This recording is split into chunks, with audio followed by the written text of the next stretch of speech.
Members of the Senate and House. Will the joint session of the 32nd Legislature please come to order? Before receiving the Chief Justice's message, I would like to recognize some of our honored guests. So it was really fun Monday to be at the House chamber where the Speaker had to read all of the names and I got to just say what I wanted at the end. And so unfortunately today I'm the reader of the names and then I will shut up for the rest of the day. We have Governor Josh Green and Mrs. Jamie Green.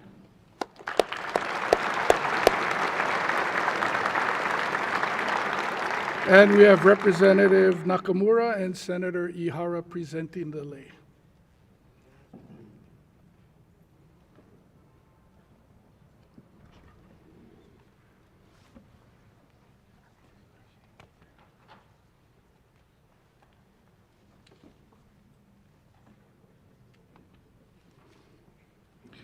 Lieutenant Governor Sylvia Luke and Mr. Mike Luke.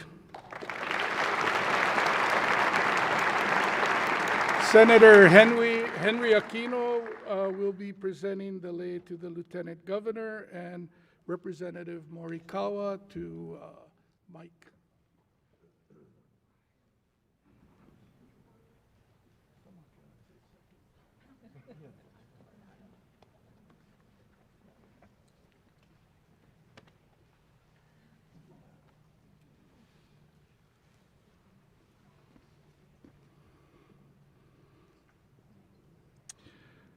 Chief Justice Recktenwald with his wife Galen Williamson.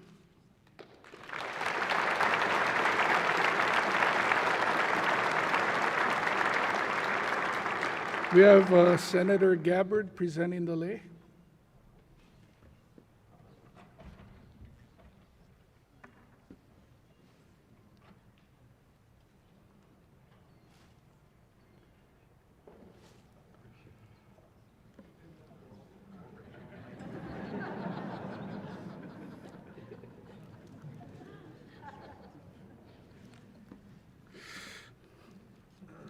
We have son Andrew Recktenwald and daughter-in-law Jessica Recktenwald. Representative Peruso and Senator Lee will be presenting the lays.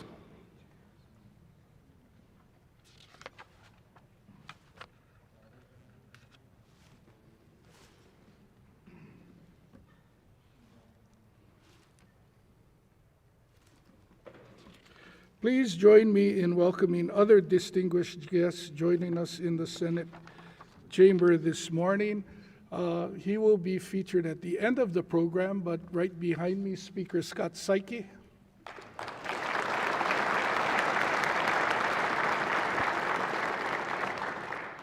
Former Governor John Waihee III.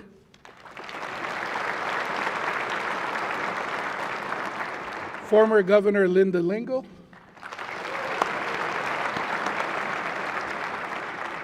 Members of the Hawaii State Supreme Court, Associate Justice Paula Nakayama. Associate Justice Sabrina McKenna. Associate Justice Michael Wilson. Associate Justice Todd Eddings. Former Associate Justice Simeon Akoba and Mrs. Carolyn Akoba. Former Associate Justice James Duffy Jr. Former Associate Justice Richard Pollack. U.S. District Court Judge J. Michael Seabright.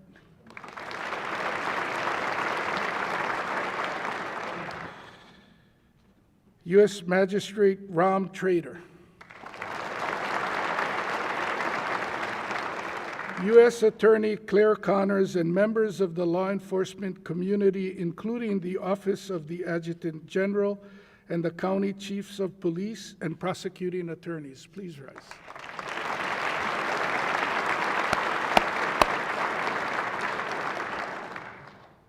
From the County of Kauai, Mayor Kawakami.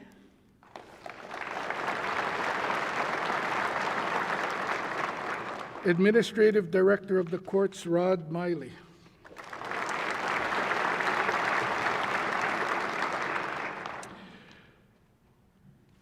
This says, please join me in a round of applause for our distinguished guests. But what I'd like to ask you is to give yourself a big hand. We appreciate you showing up. We appreciate your interest in how your government is working for you. So you deserve a big round of applause.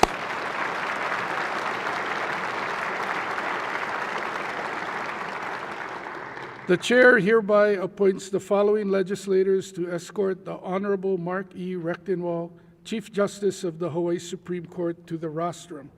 On behalf of the Senate, Senators Carl Rhodes and Drew Kanuha. On behalf of the House, Representative David Tarnas and Representative Lauren Matsumoto.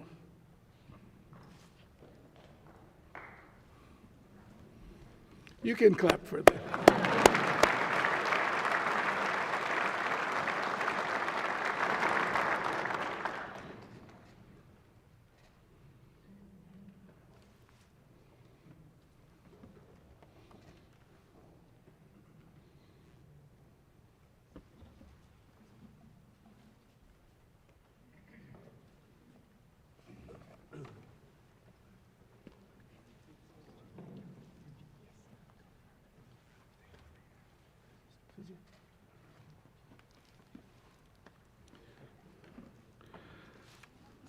The chair hereby requests the following legislators to present a lei to the Chief Justice. On behalf of the Senate, Senator Michelle Kidani, and on behalf of the House, Representative Linda Ichiyama.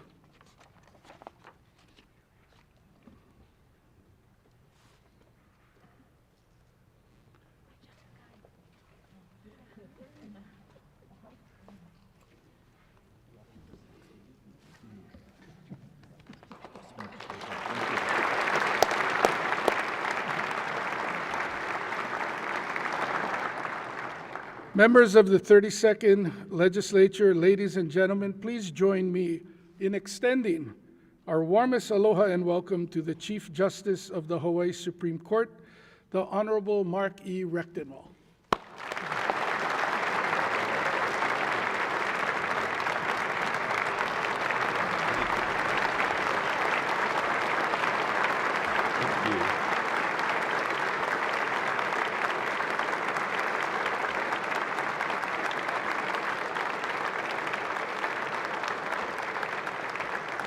Thank you so much.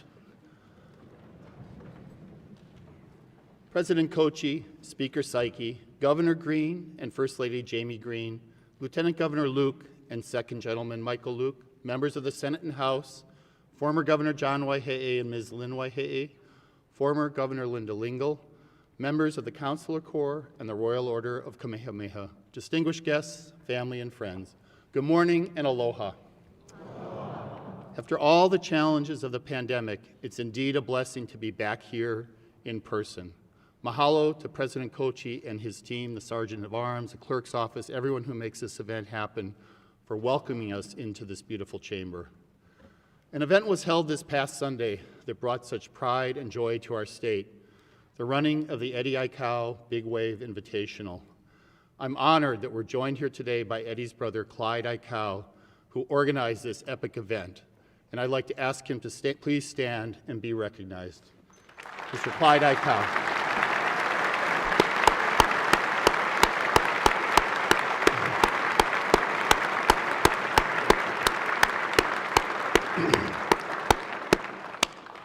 The Judiciary Ohana is made up of 1,700 dedicated and hardworking members.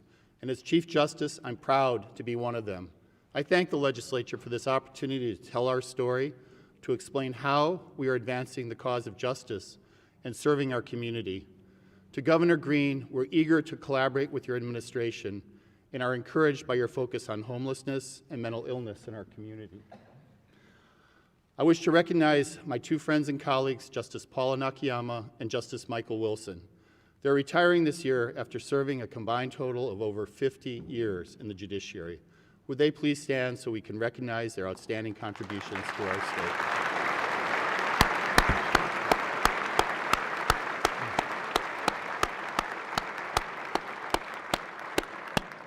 On a sad note, I wish to acknowledge the recent passing of two beloved members of the Judiciary Ohana, my predecessor, Chief Justice Ronald T.Y. Moon and Judge Darylyn Lendio Haim.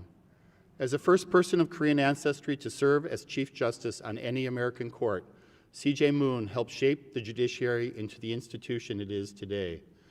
Judge Lendio Haim made her mark in district court by taking the court out into the community to reach those in need. We dearly miss them both. Public service is the lifeblood of the judiciary. It defines who we are as an institution. The judiciary's role in our democracy is different from the other branches of government, but we share the common goal of serving the public. Our core mission is to decide cases fairly and impartially in accordance with the law. But our work doesn't end when the gavel falls. We implement programs to address the root causes of recidivism, such as drug use and mental illness, and to respond to other urgent community needs. We embrace this expanded role. Like everyone else, the pandemic tested us, but we've emerged as a stronger, more resilient institution. We've harnessed new technologies to make us more accessible. We're forging new partnerships to make our community safer. We're expanding programs to support vulnerable children and families, and we're improving access to justice, nurturing diversity, and promoting civic engagement. And I look forward to sharing these priorities with you today.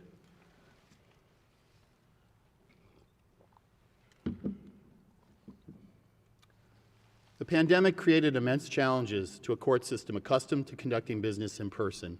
Despite personal hardships, our judges and staff have always met those challenges and kept providing justice to our community. I want to thank our chief judges, Lisa Ganoza, Mark Browning, Peter Cahill, Bob Kim, and Randall Valenciano for their leadership. But it is truly a team effort, and I would ask all the members of the Judiciary Ohana here in attendance today to stand and be recognized for keeping the judiciary strong. Please stand.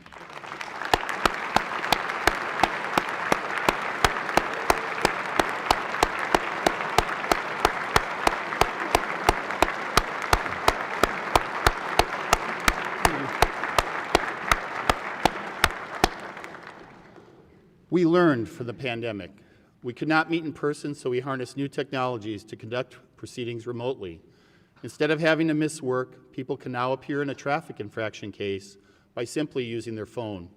Since the pandemic began, we've held more than 500,000 remote hearings, and this number is rapidly climbing. We also started an e-reminder service and have sent more than 24,000 texts and emails to notify parties of upcoming court dates. Guess what happened? The appearance rate has significantly increased and is now almost 90% in Oahu District Court.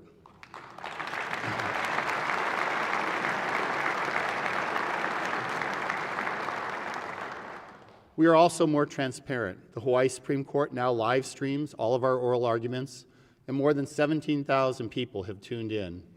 And last April, we made electronic filing available 24/7 for all courts throughout our system, a huge milestone by adding family court civil cases.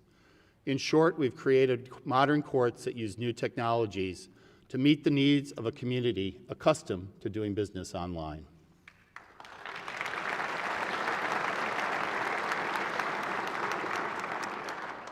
In his opening day speech, Speaker Saiki said the Sesame Street word of the day was cooperation. Indeed, the pandemic demonstrated the importance of partnerships, working together with others to achieve far more than we could do on our own. When the pandemic hit, there were predictions that there would be thousands of evictions, a literal tsunami, but that didn't happen. One big reason why is because the legislature enacted Act 57, which required eviction cases to go to mediation. It was a win-win for both landlords and tenants. It kept people in their homes while treating landlords fairly. Statewide, over 85% of the 1,600 cases mediated were settled without going to court. And here on Oahu, 85% of the settlements resulted in tenants remaining in their homes.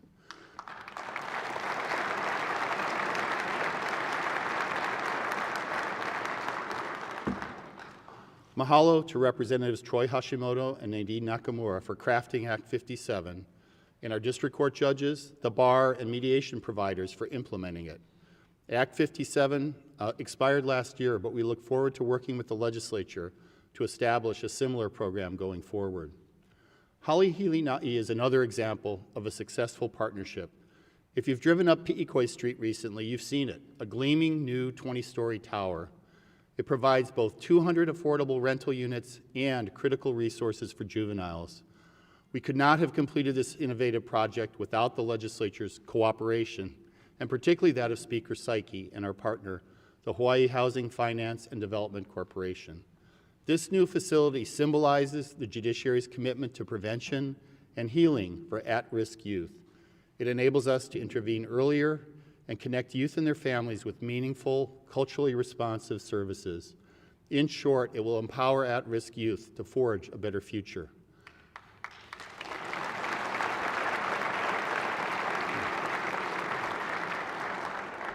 The new Wahiawa Civic Center, which will house the Wahiawa District Court and probation offices, is another multi-use project that will provide much-needed benefits to the community.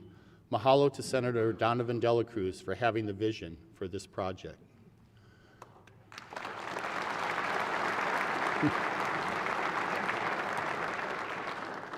Our core mission is deciding cases. Last year, we resolved more than 92,000 criminal cases, 35,000 civil cases, and 13,000 family court cases, not to mention several 100,000 traffic and parking infractions. Deciding that many cases gives us unique insights into the challenges facing the community, and we use these insights to find ways to help people and identify broader solutions. We can keep our community safer by addressing the root causes that bring people into the criminal justice system. The rates of serious mental illness and substance use disorders are 4 to 7 times higher for those in jail than the general population, and many inmates suffer from both conditions. Yet these individuals often cycle repeatedly in and out of incarceration without access to needed services and treatment. We must stop that revolving door.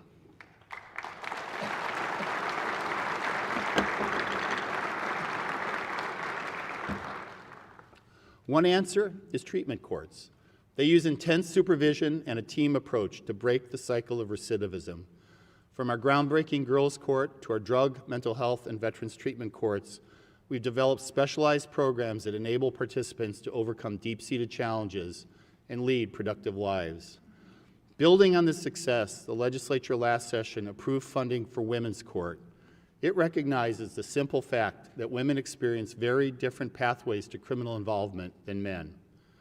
Women in prison are 80 to 90% more likely to have extensive histories of trauma, such as sexual or physical abuse.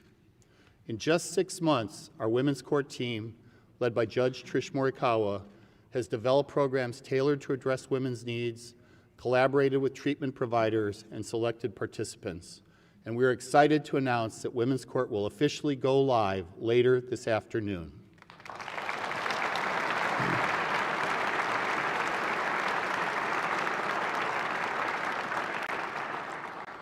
Mahalo to Judge Mark Browning for having the vision for Women's Court, and to the Women's Legislative Caucus for its support, and in particular, Representative Linda Ichiyama and Lieutenant Governor Sylvia Luke.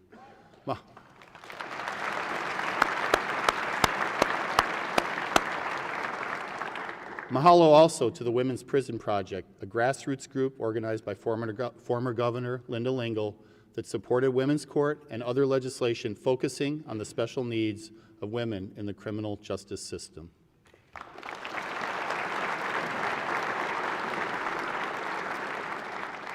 Homelessness. We see it around us every day. People in makeshift tents lining the sidewalk, in parks, and at beaches. Indeed, right outside this building. I bet that for many legislators here, it is the #1 concern voiced by your constituents. We know there are no simple solutions, and no branch of government can hope to address homelessness on its own. But the judiciary is combined to doing our part to find more effective solutions. Our community outreach court represents a novel approach that has achieved positive results. The court focuses on nonviolent individuals who are houseless or on the verge of becoming houseless and who have pending matters for minor offenses. Participants agree to perform community service to resolve those matters and are matched with service providers who assist them in obtaining housing, mental health and drug treatment, and other services. Community Outreach Court is unique in that teams go out into the community, sometimes tent to tent, to find participants to enroll, and the court itself travels to convene where those in need live. More than 465 individuals have completed the Outreach Court program, 7,600 cases have been cleared, and 5,600 hours of community service have been completed. We're holding Community Outreach Court on Oahu and Waianae, Kaneohe and Kaka'ako, and on Maui and Kihei, and we plan to expand the court to Waikiki.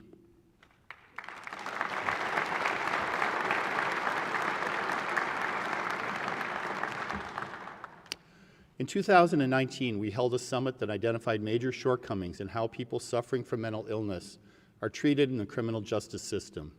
It simply makes no sense to hold in custody for months nonviolent petty misdemeanor defendants who are incompetent, only to release them back to the streets with no ongoing treatment or services. The legislature responded by passing Act 26, giving those offenders the chance to obtain treatment rather than having them languish in custody. And I appreciate Representative Della Albalati and Senator Joy San Buenaventura for their work on Act 26.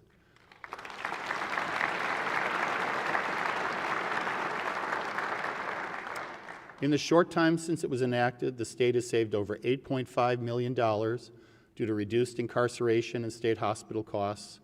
Over 70 defendants have been discharged and linked to services, and more than 25 have received an extended commitment for treatment.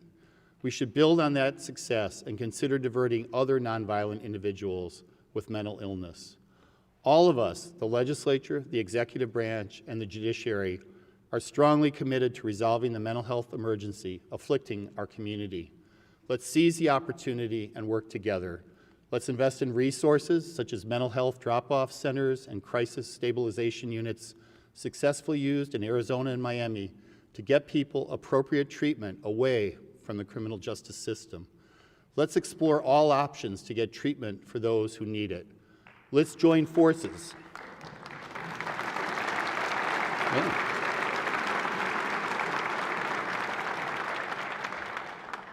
Let's join forces to find more effective solutions.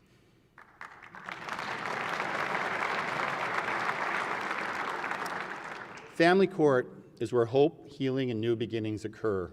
It's where the profound impact of our expanding role in providing essential services can most clearly be seen.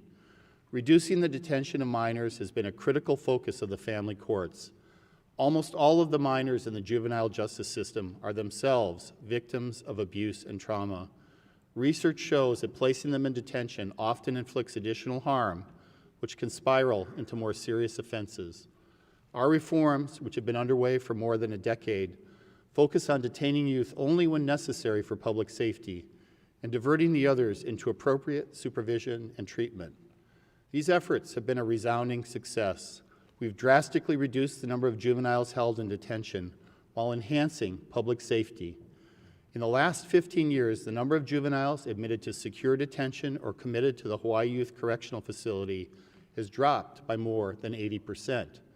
But juvenile crime did not go up, quite the opposite. There's been an 85% reduction in juvenile felony petitions. But there's one statistic that exemplifies the tremendous progress we've made. Last June, for the first time ever, there were no girls detained at the Hawaii Youth Correctional Facility.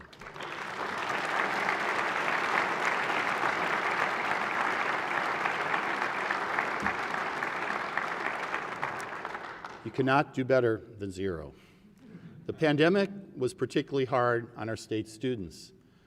Many faced obstacles to participating meaningfully in classes. Our Truancy Court program is helping students who aren't attending school to get back on track. The key is early intervention. Our juvenile probation officers engage with students, parents, and counselors to resolve the issues causing students to miss school. These early interventions are highly successful in getting students back to attending classes, and only rarely are formal court proceedings required. From its start at Waianae Intermediate, the Truancy Court program has expanded to other middle schools with the goal of spreading further as resources allow. Family Court is also targeting absenteeism in elementary schools and is currently working with the families of 88 students at 8 schools. I thank Judges Matthew Viola, Rebecca Copeland, Jesse Hall, and Darian Nagata for all those efforts on these initiatives.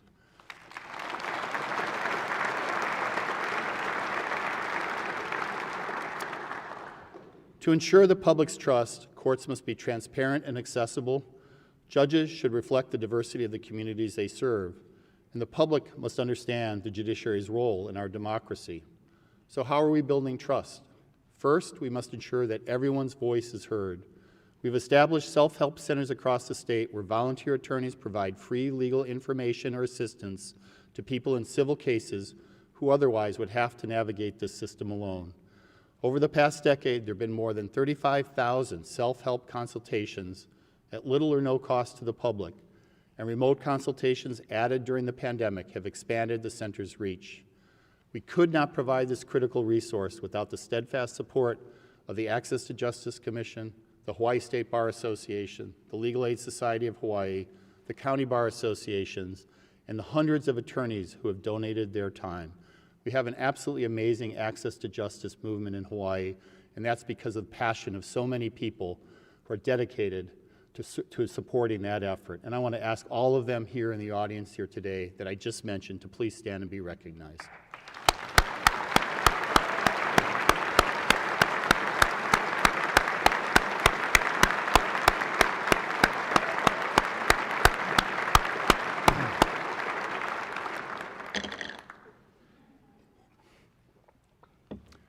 We must ensure that Ōlelo Hawaii can flourish in our courts. We recently hired a Hawaiian language coordinator, and I thank Senator Carl Rhodes for his support of that position. One of the first projects she will tackle is to make foundational legal documents, our Constitution, key cases, and statutes, readily available in Ōlelo, Hawaii.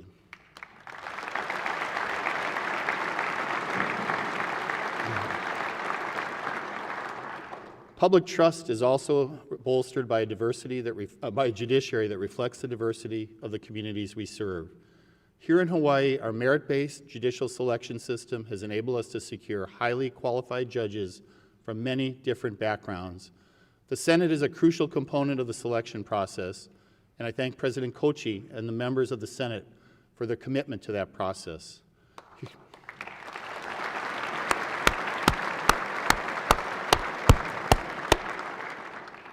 Here's one important sign of the progress we've made on diversity.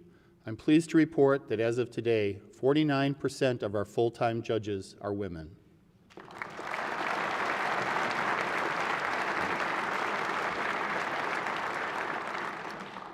And our judges reflect Hawaii's rich diversity of races, ethnicities, and backgrounds. In cultivating the values of diversity and inclusion, we post demographic information about our judges and mandate implicit bias training for all judges and staff. Finally, trust requires public understanding of the importance of a strong and independent judiciary. Our Courts in the Community program promotes that awareness by holding Supreme Court oral arguments live in actual cases at high schools across the state. Over the past decade, more than 5,000 students have participated. Just last month, we convened at Lahainaluna High School with over 300 enthusiastic high school students from Maui, Molokai, and Lanai. The energy in that gym was amazing. We're so grateful to the lawyers who volunteered their time to teach the students about the case, and I want to thank each and every one of them for their commitment. Thank you very much.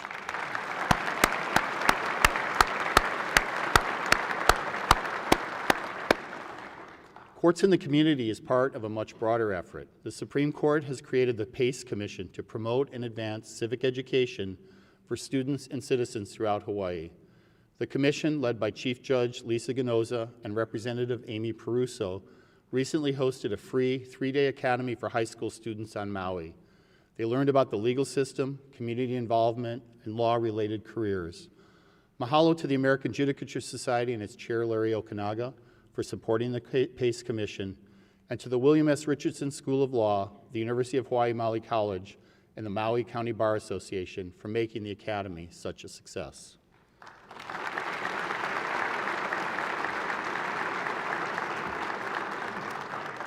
Although we are proud of what we've accomplished, much remains to be done. We thank the legislature for your past funding support. As we move forward, we respectfully ask for funding that will enable the judiciary to provide justice and meet our community's needs. For our operating budget, we're requesting a modest increase of 4.4% in the coming fiscal year and 4% the year after.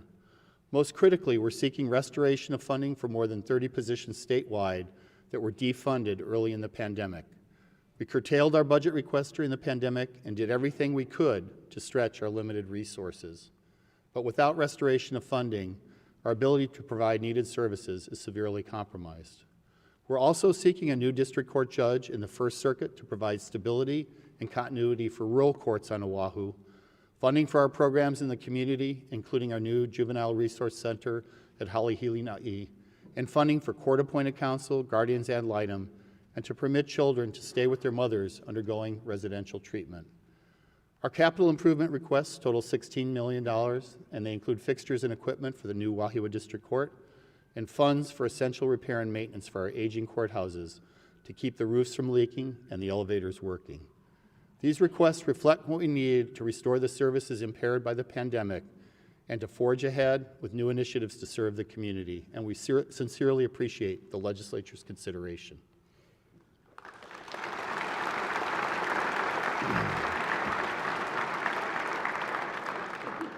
In sum, the judiciary is moving forward from the pandemic, a stronger and more resilient institution, applying the lessons we learned and building on the partnerships we formed.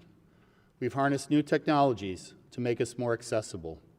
We're expanding programs to reach and assist vulnerable children and families.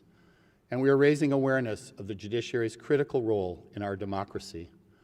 We are doing everything in our power to provide justice and serve our community.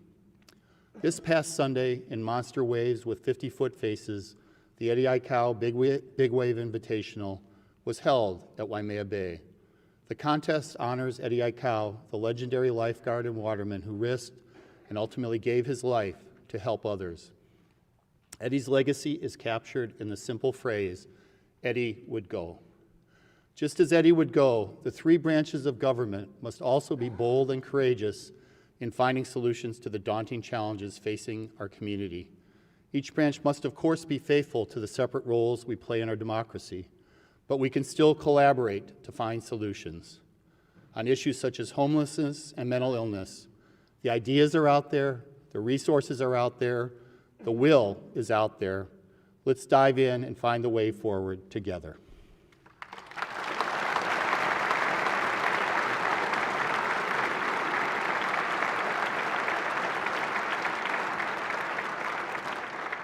Once again, mahalo to the legislature for inviting me to be here today, and best wishes for a productive session. Mahalo and aloha.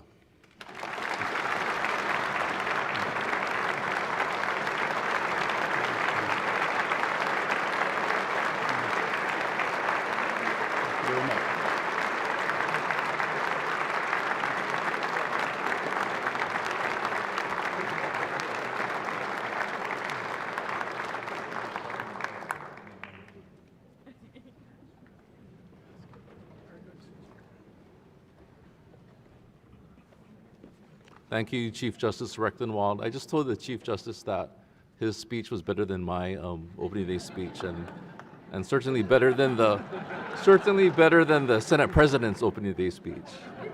Governor, they was clapping. Before adjourning the session, I'd just like to make three brief shout-outs.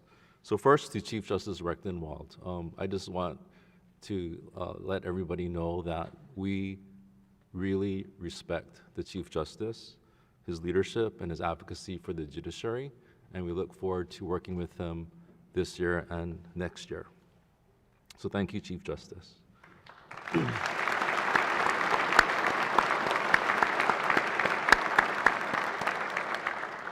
As the CJ mentioned, we'd like to also do a shout out to all of the judges and the judiciary staff and community partners who we know have worked so hard throughout the pandemic. We know that you worked under severe constraints and limitations that were exacerbated by the need to balance due process. So thank you for all of your work throughout the pandemic.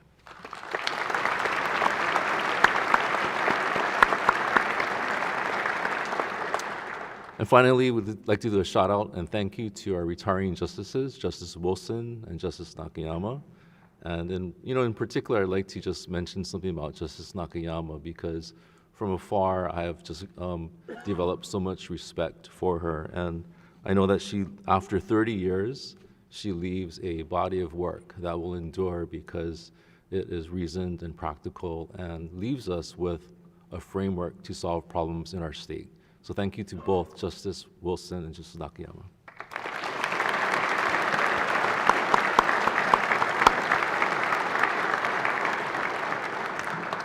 And with that, I declare that this joint session is adjourned.